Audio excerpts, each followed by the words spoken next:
Au nom du Père et du Fils et du Saint-Esprit. Voilà, nous sommes dans le temps des Gésimes, déjà. La septuagésime, sexagésime, quinquagésime et ensuite le grand carême. Nous sommes donc dans ce temps, je dirais, du chemin vers le chemin. Ce temps de préparation à ce grand carême qui nous attend et qui est ce moment de la conversion, de la métanoïa. Cette métanoïa qui nous attend et qui inconsciemment nous fait peur. Nous sommes devant un mystère très profond, cette conversion, ce retournement. Alors nous avons besoin de nous y préparer, de nous enraciner dans ce temps des Gésimes, pour petit à petit entrer dans la conscience de ce qui nous attend. Et alors, comme c'est le premier dimanche des Gésimes, la première lecture revêt une certaine importance. Elle introduit en quelque sorte ce temps des Gésimes par ce grand texte du prophète Jérémie. Je laisse un peu de côté l'évangile de la 11e heure pour revenir à cette genèse du texte et voir que Jérémie nous informe d'un certain nombre de choses. Et en particulier, il a dit dans ce texte quelque chose d'important qui est traduit généralement d'une manière un peu académique. J'ai repris la traduction d'André Chouraqui. Voilà. Alors, je ne sais pas si vous avez entendu tout à l'heure, voilà ce que dit André Chouraqui. Vos pères n'ont pas trouvé de forfait en moi. Cependant, ils se sont éloignés de moi. Alors, quand il parle de vos pères, il parle de nous. Cependant, ils se sont éloignés de moi, ils sont allés derrière la fumée et se sont enfumés. C'est curieux comme traduction, n'est-ce pas? Normalement, on dit pour aller vers des choses de néant et n'être même que néant. Aller derrière la fumée et ils se sont enfumés. C'est intéressant parce que dans le langage populaire, on dit se faire enfumer. Ça veut dire se faire tromper, se faire manipuler, se faire abuser. Car dans la fumée, on n'y voit plus rien et on suffoque.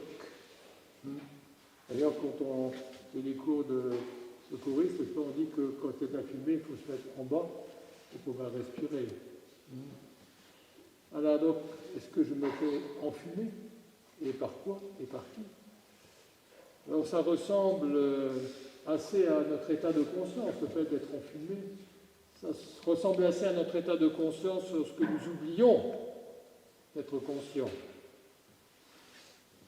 Oui, comme dit Jérémie, nous oublions, comme dit le Seigneur à travers la bouche de Jérémie, nous oublions si souvent peut-être ce temps béni où le Seigneur nous a fait monter du pays d'Égypte pour nous faire venir dans un pays semblable à un berger. D'un seul coup, comme ça, cette expérience d'être dans ce verger, dans cet espace. Mais bien souvent, la fumée revient et cette fumée, elle nous empêche de voir et le cœur se refroidit. Et ce qui est important dans le texte et la traduction d'André Chouraqui, c'est que le Seigneur fait dire à Jérémie que non pas nous souillons notre pays, mais nous contaminons la terre. Nous contaminons la terre. Nous l'avons mise en abomination. C'est nous. Nous contaminons la terre, nous l'avons mise en abomination, nous transmettons à la terre, c'est-à-dire au cosmos, nos membres qui sont sur la terre et qui communiquent à cette terre ce que Chouraqui appelle putrie, c'est-à-dire débauche, mauvaise conduite, impureté, passion, convoitise mauvaise. Voilà ce qui pollue. Beaucoup plus que les pesticides. C'est l'homme qui est la cause, finalement, de cette maladie cosmique.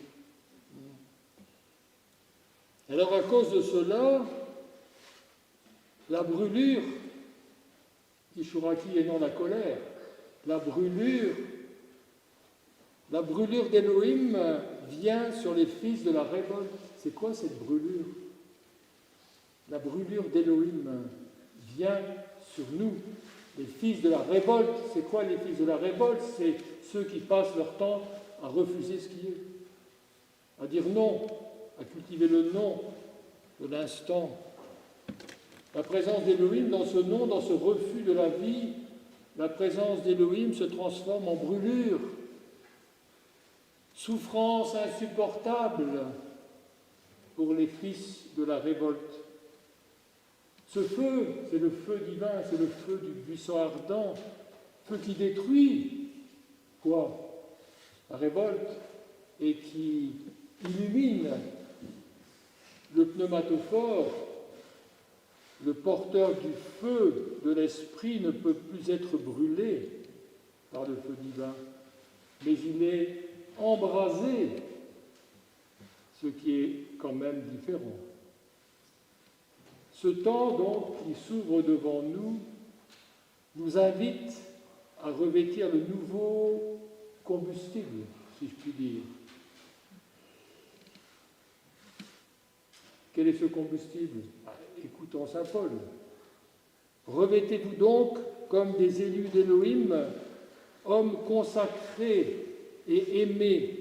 Revêtez-vous d'entrailles matricielles, miséricorde, de disponibilité, d'humilité, de longanimité. Voilà le carburant, n'est-ce pas, de l'ouverture du cœur.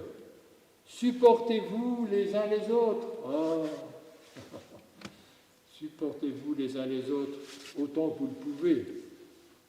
Accueillez gracieusement qui aurait sujet de plainte. Comme le Christ vous a pardonné, faites de même. Laissez-vous gouverner et laissez gouverner vos cœurs par la paix. La paix du Messie. À chaque liturgie, nous recevons cette paix. Ce n'est pas une idée, c'est une réalité organique. Que faisons-nous de cette paix? Cette paix ne peut vivre en nous que dans la mesure où on y entre. Et pour y entrer, il faut cesser d'être préoccupé. Et saint Paul dit « soyez gratitude ». Il ne dit pas « soyez ». Devenez gratitude. Voici donc de quoi alimenter notre préparation à ce temps de conversion du carême en entrant dans cette nouveauté de l'esprit et en essayant de nous accorder à cette beauté intérieure qui nous attend malgré le grabat que nous traînons. Le Christ dit « Lève-toi, prends ton grabat et retourne chez toi. Va dans ta maison avec ton grabat. » Et dans ce temps de préparation à la conversion, nous sommes invités à venir tout entier, tel que nous sommes. « Seigneur, me voici, dit Moïse, comme je suis. » Il ne faut pas attendre d'être parfait, sinon on va attendre longtemps. Au Seigneur soit la gloire, la puissance et l'honneur dans tous les siècles des siècles.